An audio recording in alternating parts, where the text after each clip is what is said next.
우리 함께 주님 가르쳐 주신 기도로 우리 예배를 시작하도록 하겠습니다. 하늘에 계신 우리 아버지여, 이름이 거룩히 여김을 받으시오며 나라가 임하시오며 뜻이 하늘에서 이루어진 것 같이 땅에서도 이루어지이다.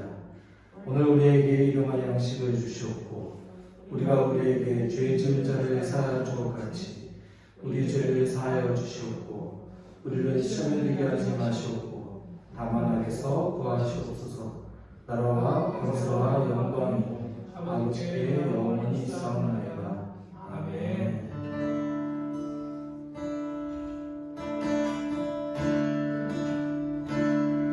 내 주를 가까이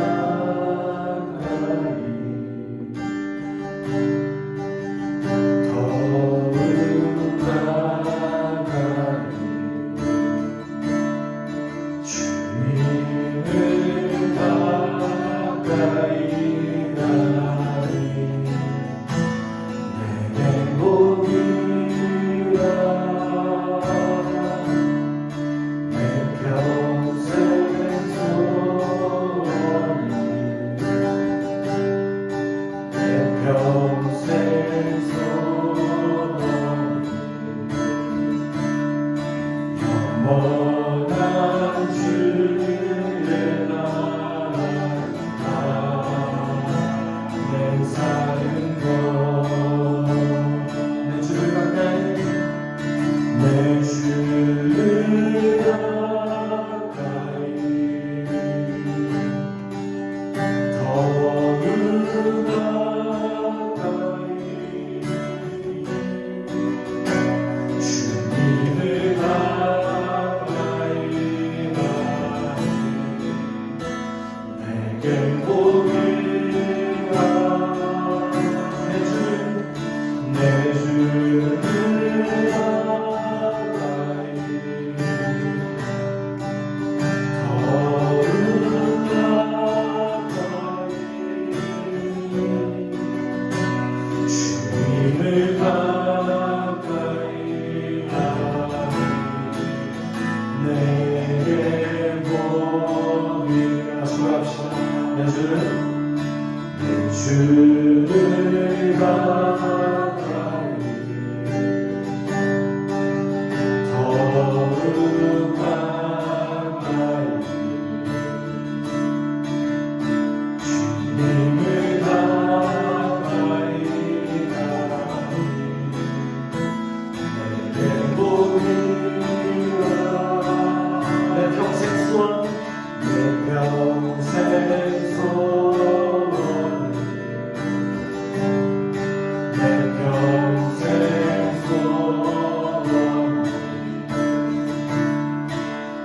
영원한 주의 나라 내 사는 것 내 주를 가까이 내 주를 가까이 더욱 가까이 주님을 가까이 내 복이라 하시는 주를 가까이 더욱 가까이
주님을 가까이 너를 가까이 주님을 가까이 하니 내게 보이라 내 평생 소원이 내 평생 소원이 영원한 주의 나라 내 사는 것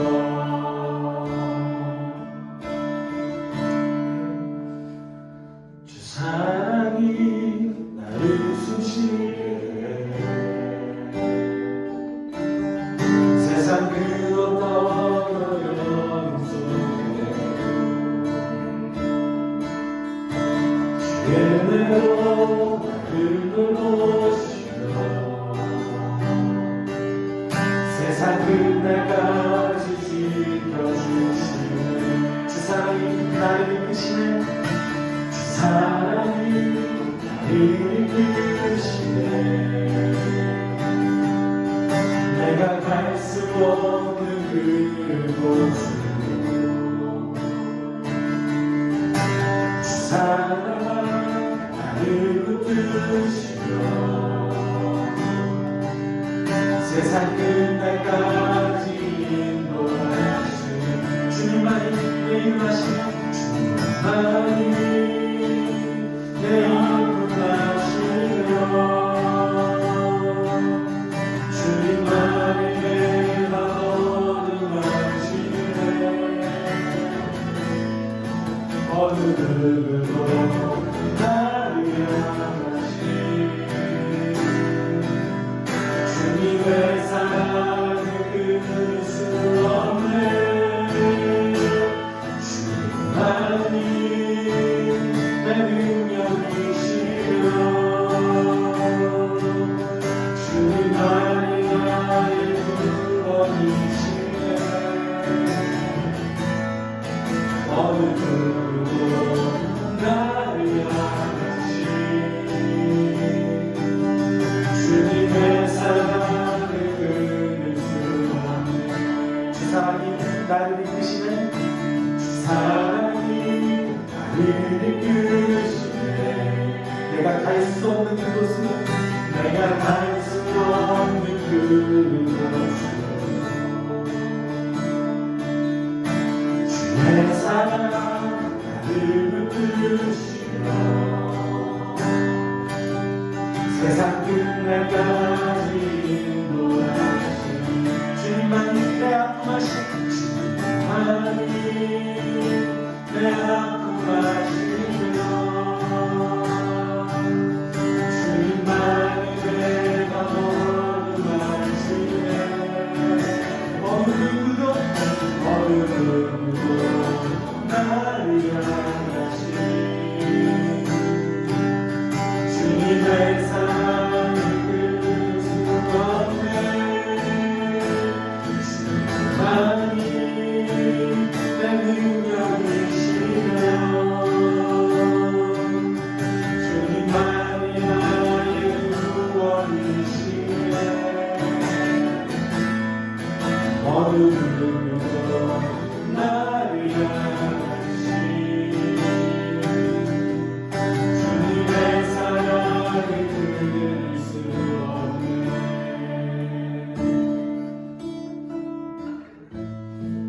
우리한테 다시 고백하기를 소망합니다 우리 다시 고백할 때 우리가 헛된 꿈을 쫓을 때마다 성령의 불로 우리를 인도해 주신 그 은혜를 발급하면서 다시 한번 고백했으면 좋겠습니다 주의 도를 버리고 주의 도를 버리고 헛된 꿈을 쫓던 우리는 거짓과 교만한 마음을 용서하여 주소서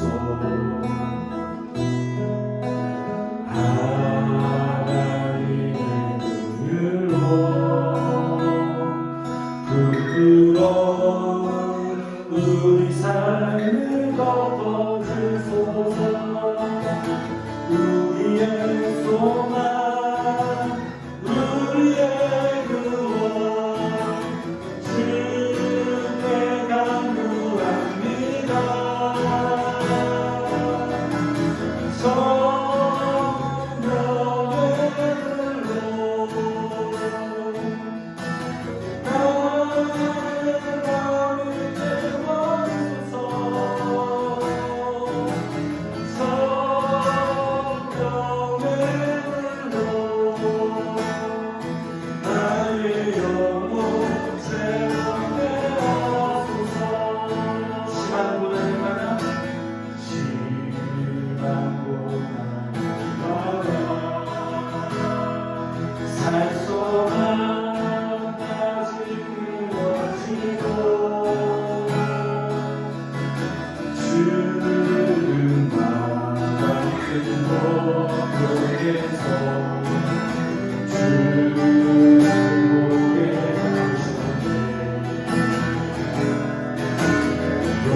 나를 위해 십자가에 달리셨으니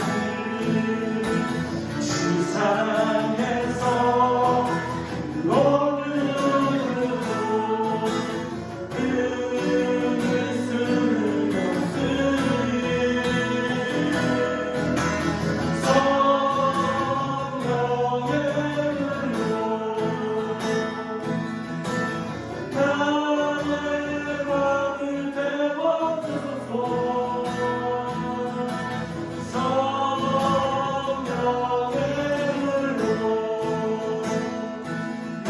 수는 없으니 성령의 불로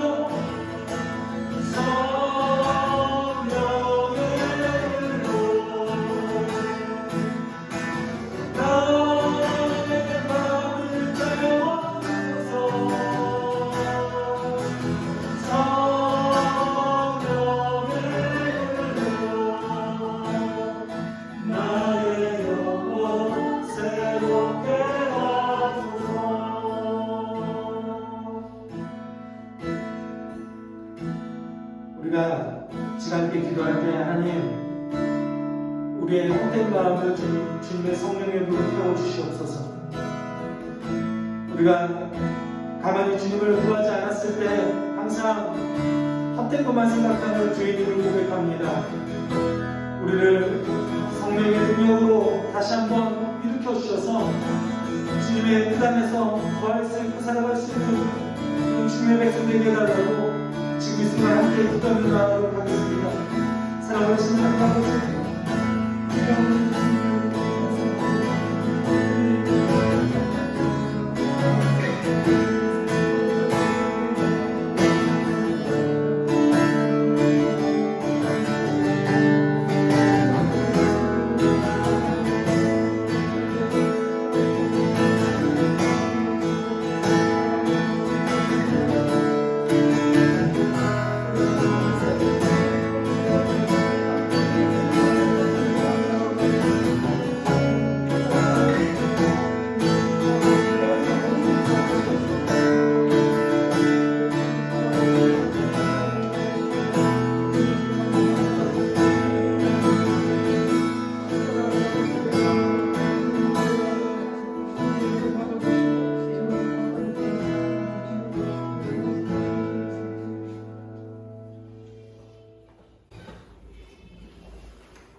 사랑과 은혜의 하나님, 우리 주 하나님께 존귀 찬송 영광을 올려드립니다. 한 주간 우리의 생활 가운데 지키시고 보호하시며 동행하시는 감사합니다. 우리 수속교회 공동체를 세우시고 세 달여의 시간 동안 부족함 없이 채우시고 말씀의 은혜를 주시며 행복한 신앙생활을 하게 하심을 감사합니다. 말씀을 지키며 살기 위해 그리고 섬기며 살기 위해 기도하라 하셨는데 듣기에는 빠르고 행동은 느린 삶의 모습이 여전함을 고백합니다. 주님, 우리의 연약함을 불쌍히 여기시고 생각 없이 지은 죄, 모르고 지은 죄, 욕심 때문에 지은 우리의 죄를 용서하시고 깨어있어 시험에 빠지지 않게 하옵소서. 주님, 우리 수속교회는 세상의 기준으로는 가난하지만 마음이 부유한 교회가 되길 소망합니다. 우리 성도들이 교회 밖에 있는 우리의 이웃들을 주님의 마음으로 사랑하고 섬기기로 함께 마음을 모으고 어떤 방법으로 섬기면 좋을지 고민하며 주께 구하기 원합니다. 주님, 좋은 생각들이 모아지게 하시고 헌신하는 마음을 주셔서 주님의 기쁨이 되는 교회가 되게 하옵소서.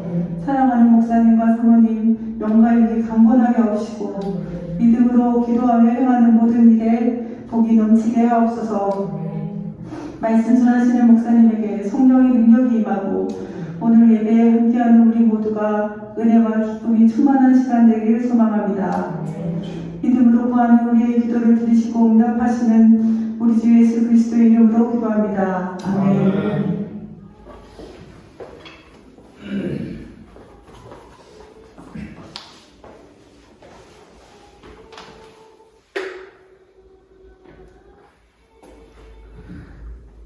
네, 우리가 함께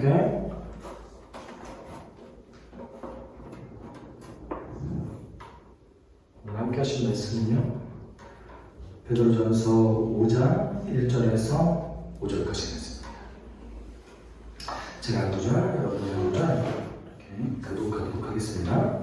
나는 여러분 가운데 장로로 있는 이들에게 같은 장로로서 또한 그리스도의 고난의 증인이요 앞으로 나타날 영광을 함께 누릴 사람으로서 권면합니다. 여러분 가운데 있는 하나님의 양떼를 주십시오. 억지로 하는 것이 아니라 하나님의 뜻을 따라 자직하지 않고 더러운 일을 경험하게 하시라. 기쁨만 마음으로 하십시오. 여러분이 맡은 사람들을 지배하지 말고 양떼의 모범이 되십시오. 그러면 목자장에 나타나실 때에 변하지 않는 영광의 열매를 얻을 것이니라. 함께 읽겠습니다. 젊은 여러분, 여러분의 여러분도 나이가 많은 이들에게 복종하십시오. 모두가 서로서로 겸손의 것을 이루십시오. 하나님께서는 교만한 자를 물리치시고 겸손한 사람에게 은혜를 베푸십니다. 아멘. 오늘 함께 만든 말씀은요, 길이 된 양들을 위한 목자라는 제목으로 함께 나왔으면 좋겠습니다. 벌써 베드로전서가 아마 다음 주에 마무리 될 것 같습니다.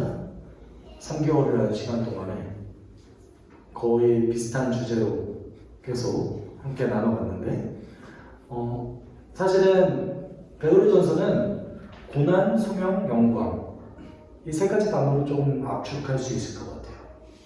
고난 중에 우리가 어떻게 소명을 행할 것인가, 그리고 그에 따른 하나님의 영광, 장차 이 땅에 예수 그리스도가 오셨을 때 영광이 있을 것이다. 이것이 계속해서 반복되어지죠. 이 과정 속에서 베드로는 우리의 정체성이 무엇인가, 우리는 누군가, 이 땅 가운데 우리 스스로를 어떻게 정의해야 되는가에 대해서 계속해서 얘기하면서 우리가 가지고 있는 진정한 소명이 무엇인가, 우리는 하나님의 도구다. 우리가 하나님이 선교하시는 그 선교의 역사 가운데 쓰임받는 하나의 도구다라는 것을 계속해서 반복하죠. 그리고 오늘 이제 마지막을 향해 달려가면서 사실은 처음에 이렇게 얘기하죠. 장로들이여. 그런데 처음에 시작할 때 이렇게 얘기합니다. 그러므로. 이것은 뒤에 나오는 4장 앞에 있었죠. 4장 17절에서 19절까지 있었던 그 내용에 뒤이어서 결론을 맺는 거예요. 그러므로 장로님들 이렇게 얘기하는 거죠. 4장 17절에서 19절은 하나님의 시험의 때에 우리가 어떻게 살아야 되는가, 하나님께 우리 인생 맡기십시오. 그러므로 장로님들, 장로들이요 라고 얘기하는 겁니다. 1절에 이렇게 얘기하죠. 그러므로 여러분 중에 장로들에게 여러분의 동료 장로로서 그리고 그리스도의 고난들의 증인이자 곧 드러날 영광을 공유한 자로서 여러분에게 정직하게 권면합니다 라고 베드로는 이야기합니다. 1절은 베드로에 대해서 가장 많이 소개한, 베드로전서 내에서는 적어도 베드로에 대해서 가장 많이 소개한 거예요. 사실은 베드로는 자기소개를 잘 안 합니다. 이유가 있죠? 소개할 필요가 없어요. 그러니까 그리스도인이라면 누구나 베드로가 누군지를 알아요. 당시 사람들은. 그리고 그리스도인이라면 베드로가 사도고 예수 그리스도의 수제자였다는 것도 누구나 알고 있습니다. 굳이 소개할 필요가 없어요. 소개를 많이 했던 사람이 있죠? 바울이었어요. 바울은 소개했어야 됐어요. 왜냐하면 바울은 교회를 핍박하고 교회를 압박했던 사람 중에 하나였지만 나중에 예수를 믿고 회심한 사람이었거든요. 그리스도인들이 봤을 때는 바울이 정말 사도가 맞나? 예수님 제자가 아닌데 왜 본인 스스로 사도라고 하지? 사자 아니야? 이렇게 얘기하고 있는 거죠. 우리가 실제로 바울이라는 사람이 교회 안에 있다 하더라도 그런 캐릭터를 가지고 있는 사람이 있다면 조금 의심했을 가능성이 매우 높습니다. 그렇잖아요. 어느 날 갑자기 기도하다가 예수님이 실제로 봤대요. 자기 예수 믿는데요. 교회를 그렇게 웃겼던 사람이 어느 날 갑자기 그러더니 엄청 뜨겁게 타올라서 복음을 전하고 다녀요. 그 사람 신학교도 안 나왔어요. 근데 자기 스스로가 하나님의 종으로 묵사돼요. 뭐지? 우리는 아마 그렇게 생각했을 겁니다. 뭐지? 왜? 저 사람이 정말 예수 믿는 거 맞나? 이상한 사람 아니야? 교회를 깨려고 온 사람들 아니야? 라고 생각했을 거예요. 그래서 바울은 이제 오랜 시간 동안 자기 스스로를 증명하기 위해서 편지를 쓰고 자기 스스로를 계속해서 증명해 나갑니다. 그게 수십 년의 시간이 걸렸죠. 근데 베드로는 굳이 그럴 필요 없었어요. 누구나 알았거든요. 그렇지만 본문 속에서 베드로 스스로에 대해서 가장 많이 얘기한 게 이 정도예요. 여러분의 동료 장로, 나도 장로입니다. 여러분의 동료 장로로서 그리스도의 고난들의 증인입니다. 그리고 또 한 가지 뭐라고 얘기하죠? 영광을, 앞으로 드러날 영광을 공유한 사람입니다. 여기에 베드로가 얘기하고 싶은 세 가지가 다 나왔어요. 고난이 나왔죠. 그렇죠? 영광이 나왔죠. 소명이 나왔어요. 베드로가 얘기하고 싶은 자기 정체성 속에서 나는 장로입니다. 그러니까 그 안에 내가 가지고 있는 소명이 무엇입니까? 라고 오늘 본문 속에 사실 얘기한 거예요. 베드로 스스로에게 얘기하고 싶었던 얘기를 사실 여기다 쓴 겁니다. 나는 장로입니다. 예수 그리스도의 고난을 직접 봤던 목격자이기도 하고, 그리고 저는 앞으로 그 장차 올 영광을 공유할 사람입니다. 라고 얘기한 겁니다. 그런데 우리가 주목해서 봐야 될 것은 뒤에 4장 17절에서 19절까지는 사실 지금 시험의 때다, 고난의 때다 라고 얘기하면서 우리의 인생을 하나님께 맡겨야 됩니다 라고 얘기합니다. 그럴 이유가 있었죠. 사실은 교회 공동체는 바람 앞에 있는 촛불과 같았기 때문에 생존의 위협을 엄청나게 느끼고 있는 그 상황 속에서 어떻게 우리는 살아남을 것인가, 어떻게 우리는 이 고난을 견딜 것인가에 굉장한 초점이 맞춰져 있었거든요. 그에 대한 결론으로서 베드로가 결론을 맺는 건데 갑자기 장로들에게 권면을 합니다. 이유가 있었던 것이죠. 베드로가 4장 17절에서 이 심판이 누구에게 먼저 일어난다? 그리스도인들에게 먼저 심판이 일어난다. 그리고 그 심판의 때가 지금이다 라고 얘기합니다. 에스겔 9장 6절에서 이렇게 얘기하고 있어요. 에스겔이 어느 날 하나님의 심판에 대한 환상을 보는데 하나님의 심판을 집행하는 사람들에게 이렇게 얘기하죠. 하나님께서 얘기하는 거예요. 노인과 젊은이와 처녀와 어린아이 부녀들을 다 죽여 없애라. 그러나 이마에 표가 있는 사람에게는 손을 대지 말아라. 너희는 이렇게 내 성소에서부터 시작해라. 하나님의 성전으로부터 심판을 시작해라라고 얘기한 거죠. 그러자 심판에 집행하는 사람들이, 천사들이 성전 앞에 서 있던 장로들부터 죽이기 시작하였다라고 에스겔은 그 환상을 얘기하고 있습니다. 하나님의 심판이 장로들에부터 임했다라고 얘기하고 있는 거죠. 베드로는 하나님의 심판이 가장 먼저 누구에게 임할 것인가? 하나님의 그 기준이 누구에게 먼저 올 것인가? 장로들이라고 얘기하는 거죠. 그런데 우리가 여기서 약간 지금 우리가 가지고 있는 개념과 조금 수정해 줄 필요성이 있습니다. 첫 번째는 그때 장로교가 있었나요? 장로교가 있었나요? 없었어요. 그럼 장로가 누군가? 감독은 누군가? 사실은 명확한 기준이 없었습니다. 당시에는 베드로 전서가 쓰여졌었던 이 시기에는 마태, 마가, 누가, 요한복음도 써지지 않았을 때였어요.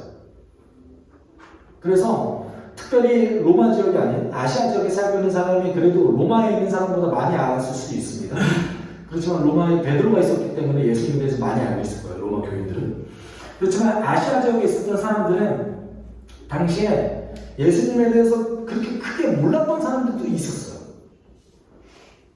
아주 단편적인 예수님에 대한 지식만 있었을 가능성이 매우 높습니다. 왜냐하면 사람의 말에 의존해야 되거든요. 복음에 대해서도 잘 몰랐습니다. 당연히 당시에는 서신서도 안 쓰여진 것들이 꽤 많이 있었습니다. 그렇기 때문에 아시아 지역에 살고 있었던 사람은 신학교가 있었던 것도 아니고 어떤 전문적인 훈련이 있었던 것도 아니었습니다. 그렇기 때문에 이 장로라는 표현은 그 개 교회들의 지도자를 의미해요. 지금으로 따지면 목회자를 얘기하는 겁니다. 그러니까 지금의 교회 내에서 장로 역할을 하시는 분들에게 얘기하는 것이 아니라 사실은 아주 직접적으로 베드로와 같이 교회를 책임지는 사람들에게 얘기하는 거예요. 지금의 뉘앙스로 따지면 이렇게 얘기하는 게 좀 더 맞아요. 목사들이요. 그러니까 약간 이제 그렇기 때문에 가끔 가다가 이 본문을 가지고 장로님들을 위해서 설교를 하다 잘못되는 거예요. 목사들이라고 해요. 사실 목사들이요 또는 교회의 지도자들이요. 이것이 좀 더 맞습니다. 그 사람들에게 베드로가 얘기하죠. 목양하라. 어떻게 감독함으로 목양하라. 그래서 2절과 3절에 어떻게 목양하라는 것이 나옵니다. 여러분 중에 하나님의 양떼를 목양하십시오. 강요됨이 아닌 하나님을 따라 기꺼이 그들을 감독하고 탐욕스러운 이득을 위한 것이 아니라 열의를 다한 섬김으로 하십시오. 여러분에게 주어진 자들에게 지배하지 말고 양떼를 위한 모험이 되십시오. 라고 얘기하고 있습니다. 여러분 그 목양하라 라는 그 단어 자체가 주고 있는 의미가 무엇입니까? 목자, 양을 치는 사람들이 양에게 그 필요를 공급하는 것과 비슷한 것이죠. 배고픔을 먹이고 그리고 푸른 초장이 있는 곳을 향해서 데려가고 길 잃은 양들을 인도하는 것. 이것이 목자의 역할입니다. 여러분 이 본문 속에서 처음에 베드로가 가지고 있었던 그 사명감이 그대로 등장하죠. 사실은 예수님이 베드로에게 마지막으로 하셨던 말, 내 양을 먹여라, 내 양을 치라. 베드로는 이것이 자신의 평생의 사명이었어요. 그런데 베드로가 생각했을 때 이것을 어떻게 목양하라? 감독함으로. 근데 우리가 생각할 때 보통 감독한다라는 것은 그러니까 위에서 내려다보는 거예요. 사실은 영어로는 oversee거든요. 그러니까 위에서 내려다보는 거예요. 그래서 어떻게 하나 이렇게 지켜보는 게 감독하는 건데 성경에서 얘기하는 감독함이라는 것이 무엇인가 본다면 사실 오늘 세 가지로 이렇게 요약할 수 있습니다. 감독하라, 강요됨이 아닌 기꺼움으로. 감독하라. 탐이 아닌 섬김을 위한 열정. 감독하라. 잘 안 보여요. 지배함이 아닌 모범을 보이는. 그 앞에 있는 감독하라는 그 동사가 나머지 전체 센텐스를 다 이끄는 구조예요, 사실은. 감독하라 하고 계속 끊어지고 접속사로 이어지거든요. 그렇기 때문에 감독하는 것이 무엇인가? 여기 세 가지가 나오는 거죠. 기꺼이, 동사를 위한 열정으로, 그리고 모범을 보이는 거. 우리가 보통 감독하라고 그러면 어떻게 생각합니까? 이 사람이 잘못된 것, 그리고 옳은 것을 판단해주고 지적하는 것을 감독하는 것이라고 생각할 때가 있습니다. 그렇지만 성경이 얘기하는 감독하라는 것은 이런 것이라는 거죠. 그리고 특별히 베드로도 2장 25절에서 이렇게 얘기했습니다. 전에는 여러분이 길 잃은 양과 같았으나 이제는 여러분의 영혼의 목자이며 감독이신 그에게 돌아왔습니다. 그러니까 목자이고 감독이시죠. 예수님께서 목자이시면서 동시에 감독이랍니다. 그러면은 예수님이 하셨던 그 모든 행위들, 예수님이 하셨던 모든 사역들은 사실상 감독하는 것이죠. 우리가 조금 더 구체적으로 좀 나눠볼 텐데, 여러분, 강요가 아닌 기꺼움으로 감독하라고 얘기하고 있습니다. 굳이 왜 베드로가 이렇게 얘기했을까요? 강요받아서 감독하라는 게 아니에요. 너가 목자로서의 사역, 목회자로서의 사역을 강요받아서 하는 것이 아니라 기꺼이 해라. 하나님을 따라서 기꺼이 해라. 이유가 있죠. 고난의 시대 속에서, 특별히 로마 시대 속에서 기독교가 박해를 받을 때 제일 먼저 죽었던 사람들이 누구냐면 장로들이었어요. 가장 대표적인 사람들이 사도들입니다. 사도들이 대부분, 사도 요한을 빼놓고는 대부분 순교했죠. 그리고 그러면 사도들만 그랬느냐? 그렇지 않습니다. 사도들의 제자들이었던 속사도들, 대표적으로는 폴리갑이 아주 유명하죠. 이 폴리갑이라는 사도 요한의 제자도 서머나교회 감독으로서 사역을 하다가 순교당했습니다. 제일 먼저 누가 죽는 거예요? 장로들이 죽는 거죠. 그럼 이 고난의 시기에 도대체 누가 장로를 하고 싶겠습니까? 그러니까 적어도 성도들은 죽지 않을 가능성도 매우 컸어요, 사실은. 그냥 시범 케이스로 먼저 장로들 먼저 죽이는 거죠. 이랬을 때 그 누가 기꺼이 이 장로의 역할을 맡겠습니까? 그렇기 때문에 적어도 당시 시대 속에서 교회 안에 장로의 역할을 했던 사람들은 그 인생 전체를 통틀어서 교회 안에서 그 신앙이 입증된 사람들이었어요. 그리고 자연스럽게 리더십이 형성된 사람들이었습니다. 그렇기 때문에 교회 안에서 큰 문제가 아주 많지 않았어요. 물론 더러 큰 문제들이 등장했죠. 그것은 성경 속에 기록되어 있습니다. 그렇지만 그 리더십이 흔들리는 경우가 많지 않았습니다. 일단 교회가 소수였고, 그리고 그 안에서 장로를 맡은 사람들은 입증이 된 사람들이 많았거든요. 그리고 아주 많은 장로들이 실제로 교회가 박해를 받았을 때 순교의 길을 걸어갔습니다. 그렇지만 중요한 것은 제가 지난번에도 한번 이야기 드렸는데, 로마 제국 전체에 어떤 박해가 한 번에 동시에 일어나느냐, 그렇지 않다는 거예요. 그 큰 지역이, 예를 들어서 서머나 지역에 박해가 일어났어요. 그러면은 다른 지역은 좀 안전해요. 로마 지역에 박해가 일어났어요. 그럼 다른 지역은 좀 안전해요. 이렇듯이 지역적으로 박해들이 일어나는 경우가 많았다는 거예요. 그렇지만 시간이 지나가면서 그것이 제국 전체로 확대되어져 갔습니다. 그렇지만 뭐 기독교가 공인되는 300년 내내 또 그런 일이 일어났냐? 그렇지 않아요. 그러니까 하나님이 견딜만한 시험을 주신다고 하셨죠. 그러니까 교회가 성장할 수 있는 그 어떤 환경이 아예 없지는 않았다는 것이죠. 그 속에서 기꺼움을 하라는 얘기는 너희가 고난을 감수하라는 얘기입니다. 죽음의 위협도 감수하라라는 얘기예요.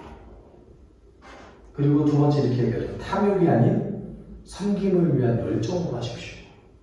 디모데전서와 디도서에서는 장로들 중에 더러는 자신의 탐욕적인 이득을 위해서 말씀을 가르쳤던 사람의 예에 대해서 나옵니다. 그 고난의 시기 속에서도 그런 사람이 있었다는 거예요. 이게 사실은 인간이 얼마나 악하다는 걸 보여준 사례이기도 한데, 그 고난의 시기 속에서도 교회를, 성도들을 어떤 도구로 여기서 자신의 이득을 챙겼던 장로들이 존재했습니다. 많은 수는 아니었겠지만 그런 사람들이 존재했다는 것이죠. 그때에 자신의 탐욕을 위한 것이 아니라 섬김을 위한 열정으로 감독하라고 베드로는 권면합니다. 마지막으로 지배함이 아닌 모범을 보임으로라고 얘기하고 있습니다. 여러분, 누군가에게 영향을 미칠 때 지배하려고 하는 성향이 우리 가운데 있습니다. 대표적인 것이 사실 자녀 양육인 것 같아요. 사실 별거 아닌데 제 뜻대로 되지 않는데 굉장히 스트레스 받을 때가 굉장히 많이 있어요. 우리의 인간의 속성인 것이죠. 특별히 유교적 공동체주의와 그런 다음에 권위주의의 영향력이 아직까지 남아있는 이 대한민국에서는 그것이 조금 더 강화되는 성향이 있는 것 같습니다. 그래서 우리는 이 대목에서 예수님의 말씀에 조금 주목해 볼 필요성이 있습니다. 좀 길죠? 예수께서는 그들, 제자들이에요. 제자들을 곁에 불러놓고 말씀하셨습니다. 너희가 아는 대로 이방 민족들의 통치자들은 백성을 마구 내리누르고 고관들은 백성에게 세로를 부린다. 그러나 너희끼리는 그렇게 해서는 안 된다. 너희 가운데 위대하게 되고자 하는 사람은 누구든지 너희를 섬기는 사람이 되어야 하고 너희 가운데 으뜸이 되고자 하는 사람은 너희의 종이 되어야 한다. 라고 얘기하고 있습니다. 그리고 뒤이어서 예수님이 이렇게 얘기하죠. 나는 섬김을 받으려 온 것이 아니라 대속물로 이 땅에 왔다. 저희가 한글 성경을 봤을 때 조금 뉘앙스가 좀 낮아 보이는 경우가 있어요. 영어 성경에는 must be your servant, must be your slave 이렇게 얘기하고 있어요. 무슨 말이냐면 당신은 반드시, 리더는 반드시 하인이 되어야 합니다. 리더는 반드시 노예가 되어야 합니다. 예수님 말씀이에요. 언어가 허락하는 가장 강력한 명령을 썼어요. 그러니까 예수님께서 교회의 리더를 바라보셨을 때 그 교회의 지도자들에게 요구하셨던 게 뭡니까? 노예가 되어야 돼요. 노예가 종을 위해서 일하는 것이 뭐 대수로운 일입니까? 노예가 되어야 해요. 노예가 되어야 해요. 아주 강력한 언어로 예수님이 이렇게 얘기했어요. 노예가 반드시 되어야만 한다. 이것이 예수님이 우리에게 권면하셨던 교회의 지도자를 향한 권면이었습니다.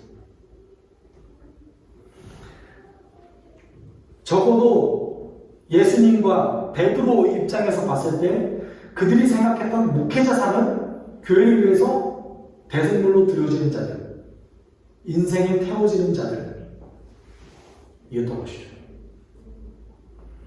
물론 이제 베드로는 이렇게 권면을 하고 사실 쉽지 않죠. 베드로 스스로도 이게 얼마나 부담스러운 일이라는 걸 아주 잘 알고 있었습니다.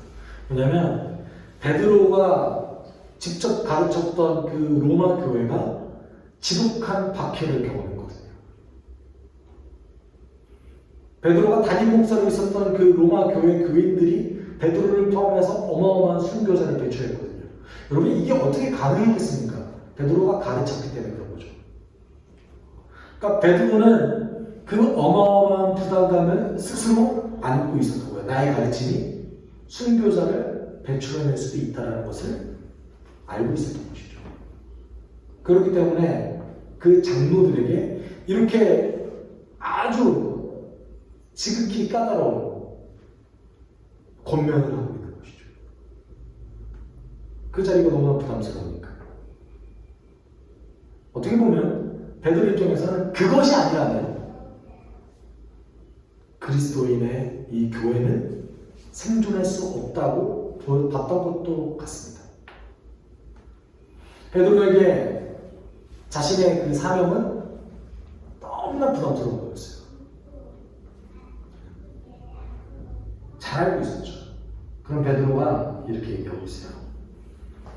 이제 그들에 대한 상급을 얘기하죠. 그렇게 한다면, 당신이 그렇게 목양을 한다면, 목회를 한다면, 그 목자장이 나타날 때, 예수께서 나타나실 때에 여러분은 그 영광의 아마란스 멸류관을 얻게 될 것입니다. 우리 번역에서는 제가 새 번역은 아주 번역이 이번에 잘 됐는데, 그리고 오늘 본문 속에서 사실 거의 정확해요. 거의 동일한데, 이거 하나만 제가 다르게 좀 보고 싶은데, 변하지 않느냐고 제가 가로로 쳤어요. 사실 이렇게도 번역할 수 있습니다. 그렇지만 헬라어에서는 아마란스라는 단어를 그대로 사용해요. 아마란스가 무엇이냐면 꽃이에요. 이런 꽃입니다. 붉은색 꽃이에요. 그런데 이 꽃은 무엇을 상징하냐면 불멸을 상징해요. 변하지 않는 불멸을 상징해요. 그래서 특별히 에베소 지역과 그 신전들이 주로 많이 있었던 그 지역에서는 이 아마란스 꽃으로 신전을 장식했어요. 그리고 신들을 장식했습니다. 여러분 올림픽 그 자체가 원래는 기원이 신들을 위한 운동 선수들이 운동을 하는 거잖아요. 거기서 이긴 사람들이 이 아마란스로 장식된 금면류관을 받았습니다. 사실 아마란스 면류관이라는 것은 당시 로마 시대에 있어서 가장 큰 영광이었어요. 가장 큰 영광. 그 루디아가 뭘 했죠? 자색 옷감 장사를 했죠. 그 자색이 이런 붉은 빛이에요. 뭘 뜻하죠? 불멸을 뜻하는 겁니다. 그래서 자색 옷, 이것은 사실은 아주 로마의 고위층들 또는 황족들이 입는 옷에 들어가는 색깔이에요. 루디아가 부자라는 의미를 갖고 있기도 합니다. 그러니까 이색, 아마란스 꽃의 이색, 정확하게 이색이에요. 그럼 베드로가 이렇게 아마란스 꽃의 면류관을 얻을 겁니다 라는 얘기는 로마인들이, 특별히 당시 시대를 살아가고 있었던 사람들이 가장 큰 영광을 받을 겁니다 라고 지금 얘기하고 있는 거예요.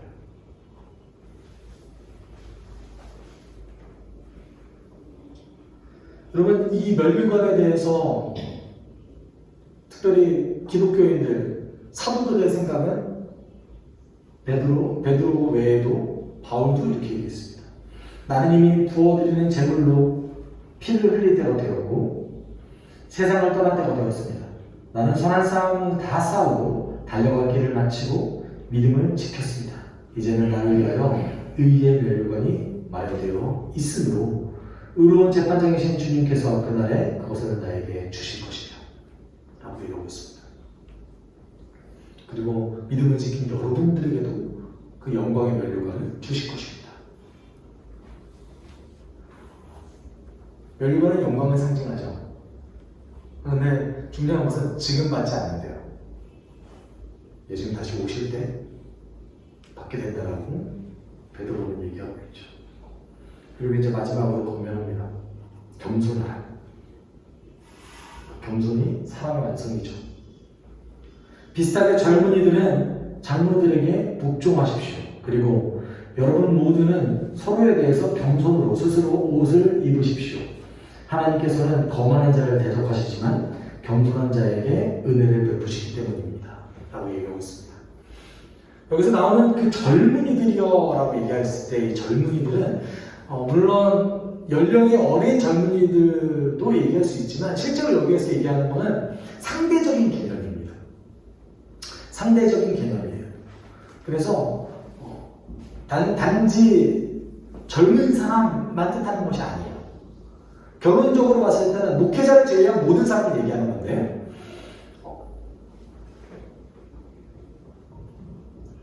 여기서 나오는 이 젊은이들은 사실 그렇기 때문에 교회 내에서 그 오랜 기간 신앙의 경륜이 인정받지 못해서 또는 장로들보다 목회자들보다 신앙의 경륜이 오래기간 인정받지 못하는 모든 사람을 뜻합니다. 그런 사람들 대체적으로 당시 교회에 대해서는 장로들보다 젊었어요. 대체적으로 그랬습니다. 그런데 간혹 가다가 장로들보다 나이가 많은 사람도 올 수 있잖아요. 새롭게 복음이 전파되어져서 믿는 사람이 온다든지 그런 사람들은 이 말씀에 해당되지 않나요? 그렇지 않습니다. 여기서 나오는 젊은이라는 것은 그렇기 때문에 상대적인 개념인 거예요. 사실상 목회자를 제외한 전체 교인들을 얘기하는 것이죠. 단 한 가지만 얘기하고 있습니다. 복종하라. 여러분 그때 당시 교회 조직이 있었던 것도 아닙니다. 교회가 조직화되어져서 신학교가 있었던 것도 아니에요. 목회자가 어떤 기준을 가지고 어떤 시험을 봐서 만들어져야 된다라는 것도 있는 것도 아니었습니다.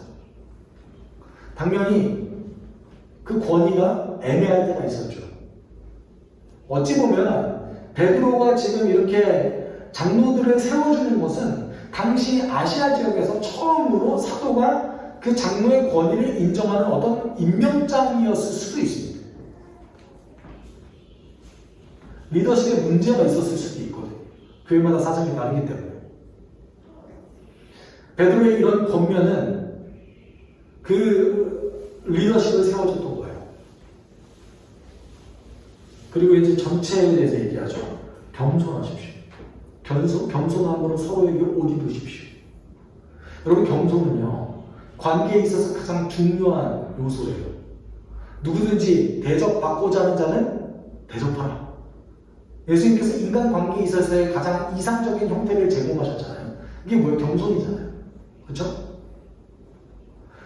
서로 사랑하라는 아주 모호한 이 개념은 서로 겸손하라는 이 권면을 통해서 완성되어집니다.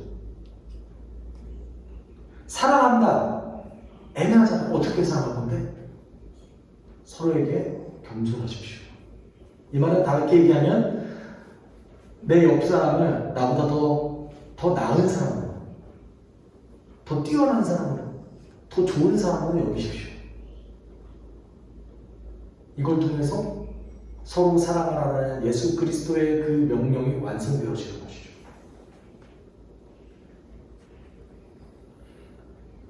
사실 잠언 3장 34절을 통해서 얘기했던 그 내용을 베드로가 인용한 건데요.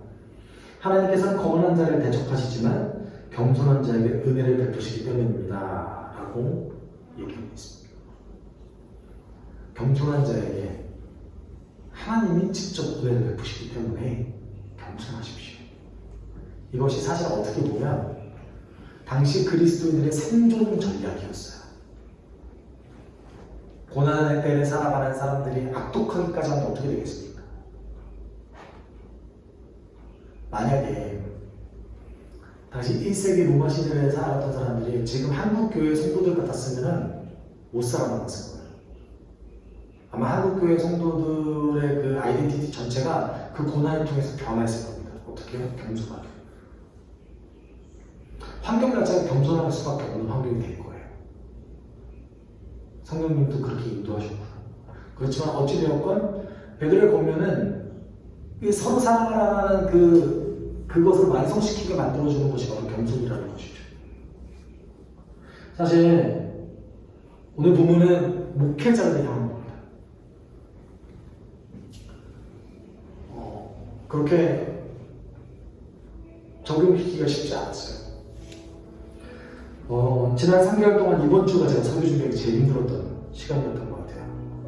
본문이 저를 향한 권면이었기 때문에 그렇습니다. 나는 마음을 다해 열성으로 섬김으로 목회한다. 나는 지배하지 않고 모범이 되고 있는가? 이것을 스스로 일주일 내내 되물었던 시간이었습니다. 그러면서 제가 묵상을 하다가 고린도 후서를 통해서 이야기되어졌던 그 바울의 그 심정을 조금 묵상하게 됐어요. 여러분 바울이 아주 문제가 많았던 고린도 교회를 향해서 고린도전서 편지를 씁니다. 고린도 교회는 아주 문제가 많은 교회였어요. 만약에 그 정도 문제가 한국 교회에 있었다면 아마 신문에 났을 겁니다. 그 정도로 심각한 문제가 한두 개도 아니고 여러 개가 산재였던 곳이 바로 고린도 교회였습니다. 당연히 그 교회를 개척했던 개척자 입장에서 그 교회를 향해서 권면의 편지를 쓸 수밖에 없었어요. 교회를 살리기 위해서. 그렇게 고린도 전서를 썼습니다. 근데 우리가 고린도 전서를 읽기만 하면 사도가 굉장히 강력한 용어로 이 고린도 교회에 대해서 권면을 하는구나 라고 정도만 이해할 수 있어요. 그런데 베드로가 그 고린도 전서를 쓰고 나서 자신의 그 심정을 얘기했습니다. 이렇게 얘기했죠. 나는 몹시 괴로워하며 걱정하는 마음으로 많은 눈물을 흘리면서 여러분에게 그 편지를 썼습니다. 그러나 그것은 여러분에게 마음 아프게 하려고 한 것이 아니라 여러분을 내가 얼마나 극진히 사랑하고 있는지를 알려주려고 한 것이었습니다. 여러분 이게 목적인 겁니다. 옳고 그름이 눈에 보였을 때 그것을 지적하는 것이 아니라 소가림을 미친 듯이 하면서 눈물을 흘리는 것이 목자의 마음인 것입니다. 바울이 고린도 전서를 썼을 때 얼마나 괴로웠냐면 심한 고난을 받아서 내가 살성하게 끊어지고 사형 선고를 받은 것 같다라고 얘기했습니다. 그리고 나서 베드로 바울이 그 고린도 교회의 소식을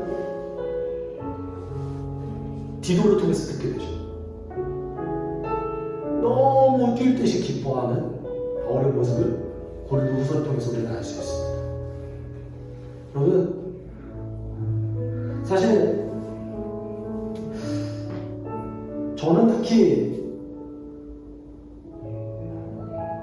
어떤 목회적 성공을 경험해 본 적이 없습니다.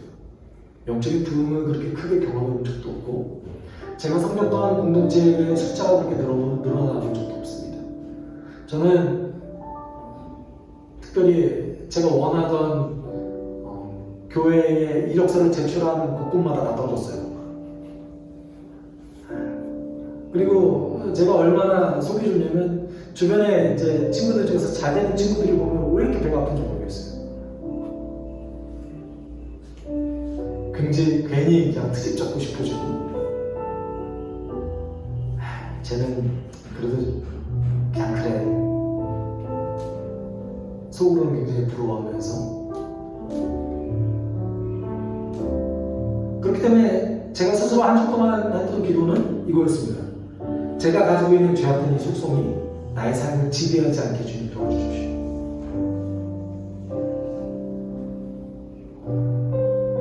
그리고 우리가 어떻게 목자의 심정을 가질 수 있을까요? 저는 그렇게 탁월함을 가지고 있지도 않고 지금도 사실은 기도하는 것이 힘듭니다. 아직도 기도의 참맛을 알지 못하고 있죠. 성경을 해석할 때도 2차 자료가 없으면 성경 해석하는 게 너무 어려워요. 그래서 더 심각한 거는 제가 그렇게 겸손하지도 않다는 겁니다. 그래서 한 주 동안 은혜를 많이 구했던 것 같습니다. 그리고 우리가 구해야 될 것은 무엇입니까? 내가 능력이 뛰어나봤자 얼마나 뛰어나겠습니까? 세계 최고의 거장들이 찬양하는 그 핸델의 메시아를 하나님 앞에서 틀어본들 그것이 주님 앞에서 얼마나 큰 것이 되겠습니까? 얼마나 큰 영광이 되겠습니까? 별거 아닌 거예요. 우리가 잘해봤자 얼마나 잘하겠습니까? 우리가 하나님께 내 것을 내어드려봤자 얼마나 더 많은 것을 내어드리겠습니까? 우리가 구할 것은 하나님의 은혜를 지금 이 순간에 구하는 것이죠. 우리가 함께 기도할 때는 우리가 가지고 있는 이 죄악된 속성이 나의 삶을 지배하지 않게 주님 도와주십시오. 우리가 말씀을 온전히 다 지키지 않을지라도 내 삶을 주님께서 인도해 주십시오. 불쑥불쑥 튀어나오는 나의 죄성들이 나의 입을 통해서 나오지 않게 주님 도와주십시오. 나의 행위를 통해서 나오지 않게 주님 도와주십시오. 가정에서, 직장에서, 학교에서 따라 인도해 주십시오. 우리 함께 기도하도록 하겠습니다. 사랑하신 하나님 아버지, 주께서 말씀하신 말씀 앞속에 새겨지게 좀 도와주십시오. 목양하는 것, 목회를 만나는 것, 하나님 아버지 노래가 되는 것이라 성기는 자가 하인이 될 것이라 얘기해주셨는데, 아니 반드시 그렇게 되어야만 한다라고 계속해서 말씀하셨습니다. 나는 그러고 있는 걸 내가 정말 누구든지 나의 삶을 대속으로서 전제로서 하나님의 번제물로서 나의 삶을 드리고 있는 나의 아버지 기도해주고 나의 삶을 드려주는 것이 하나님 주님께서 원하시는 우리의 삶이랍니다. 살아가게 하여 주시옵소서. 살아내게 하여 주시옵소서. 하나님 그렇게 되게 해주님 나의 삶과 나의 마음 나의 모든 필요를 주님이 인도하여 주시옵소서. 무엇을 향해 나아가야 주님께서 주신 그 영광이 하나님 아버지 지금 내 삶에 있는 것이 아니라 천천히 수고하시고 그때에 따르는 주의 영광을 영하셨습니다. 주님 그것만 주십시오. 다른 어떤 것도 하지 않고 주의 은혜를 구하는 기도될 수 있게 도와주십시오. 내 삶을 인도해 주시고 그 주님의 손길이 내 삶 가운데 언제나 가득하게 주는 나를 인도하여 주십시오. 사랑이 많으신 하나님 아버지, 주님, 모세가 모든 백성이 본인과 같은 선지자가 되기를 원했던 것처럼 주님, 우리 수습교회 모든 구성원들이 목자의 심정을 가질 수 있는 성도들 될 수 있게 주님 인도해 주십시오. 주님, 우리가 서로 겸손하여서 내 옆에 있는 사람을 나보다 훨씬 훌륭한 사람으로 받아들이고 인정함으로 주님께서 원하시는 그 사랑의 공동체를 완성해 나갈 수 있는 그런 신실한 주님의 백성 되게 주님 도와주십시오. 주님께서 우리에게 원하시는 것은 우리의 삶이 주님께 드려지고 마치 예수께서 하셨던 것처럼 대성물이 되어져서 태워지는 것입니다. 주님, 우리의 삶을 당신의 도구로 사용하여 주셔서 날마다 주님을 더욱 사랑하고 이웃을 섬기는 그런 거룩한 공동체 되게 주님 도와주시옵소서. 감사드리며 예수 그리스도의 이름으로 기도드립니다. 주 예수 그리스도의 은혜와 하나님의 사랑과 성령의 교통하심이 주를 위해 삶을 드리기를 원하는 성도들 위해 영원토록 함께 있을지어다. 아멘.